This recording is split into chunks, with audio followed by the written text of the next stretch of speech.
আসসালামু আলাইকুম সুপ্রিয় দর্শক, চ্যানেল কোরআন ও হাদিসের বাণীতে আপনাদেরকে স্বাগতম। জিলহজ মাস, এ মাসের প্রথম 10 দিন কতটা গুরুত্বপূর্ণ এবং ফজিলতপূর্ণ তা আমরা অনেকেই জানি, কিন্তু আমল বা মানার চেষ্টা করি না। আজ আমরা সেগুলোই জানব। বিসমিল্লাহির রহমানির রহিম।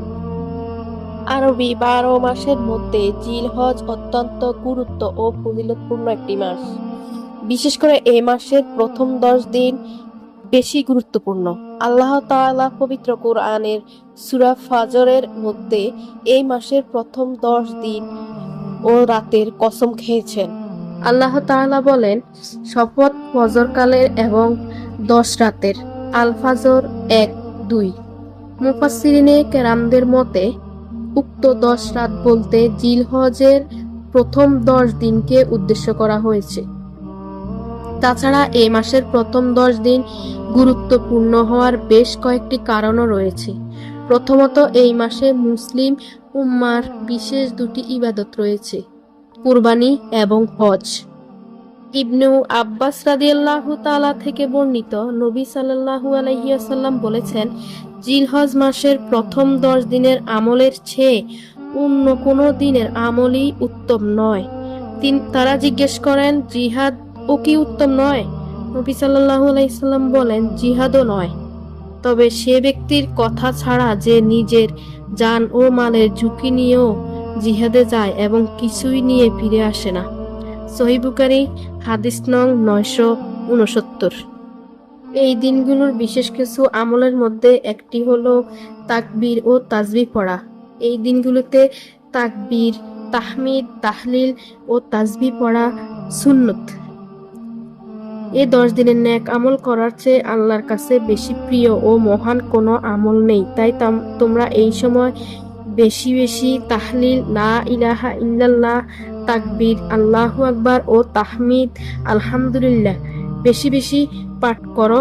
মুসনাদে আহমদ 5446। 2. দিনে সিয়াম পালন করা ও রাতে নফল ইবাদত করা।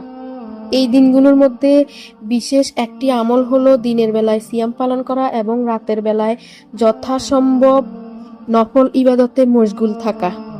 হাদিস শরীফে রাসূল সাল্লাল্লাহু আলাইহি ওয়াসাল্লাম বলেন, এই দিনগুলোর মধ্যে প্রতিটি রোজাকে পুরো বছরের রোজা এবং এই রাতের ইবাদতকে শবে কদরের ইবাদতের সমতুল্য করেছেন। আরাফার দিনে রোজার বিশেষ গুরুত্ব দেওয়া এবং আল্লাহর কাছে জাহান্নাম থেকে মুক্তি চাওয়া। এই 10 দিনকে গুরুত্ব দেওয়ার বড় একটি কারণ হলো এই 10কে ইয়ামে আরাফা বলা হয়, যা বছরের গুরুত্ব ও ফজিলতপূর্ণ দিন। এই দিনের ব্যাপারে হাদিস শরীফে পৃথক ফজিলত বর্ণিত হয়েছে। হযরত কাতাদা রাদিয়াল্লাহু বলেন, রাসূল সাল্লাল্লাহু আলাইহি ওয়াসাল্লাম ইরশাদ করেন, আরাফার দিন 9 তারিখ এর একটি রোজার দ্বারা পূর্বের ও পরের 1 বছরের গুনাহ মাফ হয়ে যায় এবং আশুরার রোজা দ্বারাও পূর্ববর্তী 1 বছরের গুনাহ মাফ হয়ে যায়। তিরমিজি 157, ইসলামিয়া হাদিস নং 750, মুসনাদে আহমদ 22535। 4. এছাড়াও এই মাসের চাঁদ দেখার পর থেকে কোরবানির পশু জবাই করা পর্যন্ত কোরবানি আদায়কারীর জন্য বিশেষ একটি আমল রয়েছে। তা হলো উপরোক্ত সময়সীমার মধ্যে নখ, চুল ও শরীরের অবাঞ্ছিত লোম না কাটা। এটি মুস্তাহাব।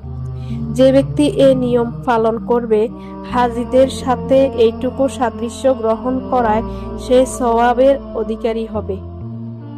এক্ষেত্রে নখ, চুল এবং শরীরের অবাঞ্ছিত লোম কাটার সর্বোচ্চ সময়সীমা 40 দিন যেন অতিক্রম না হয়, তাই চাঁদ ওঠার আগেই এসব পরিষ্কার করে নিবে।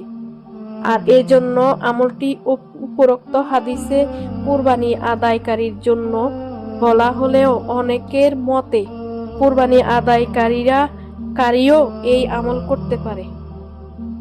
আশা করা যায় তারাও সওয়াবের অধিকারী হবে। 5.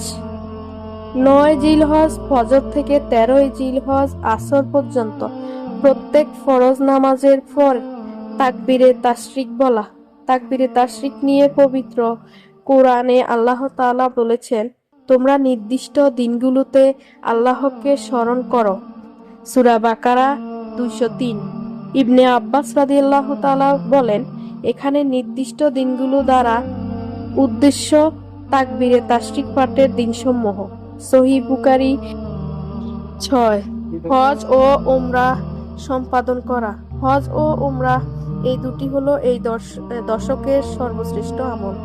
রাসূল সাল্লাল্লাহু আলাইহি ওয়াসাল্লাম বলেন, এক উমরাহ থেকে আরেক উমরাহ মধ্যবর্তী গুনাহের কাফফারা স্বরূপ, আর কবুল হজের প্রতিদান কেবলই জান্নাত। বুখারী হাদিস 1773, মুসলিম হাদিস 3355। 7.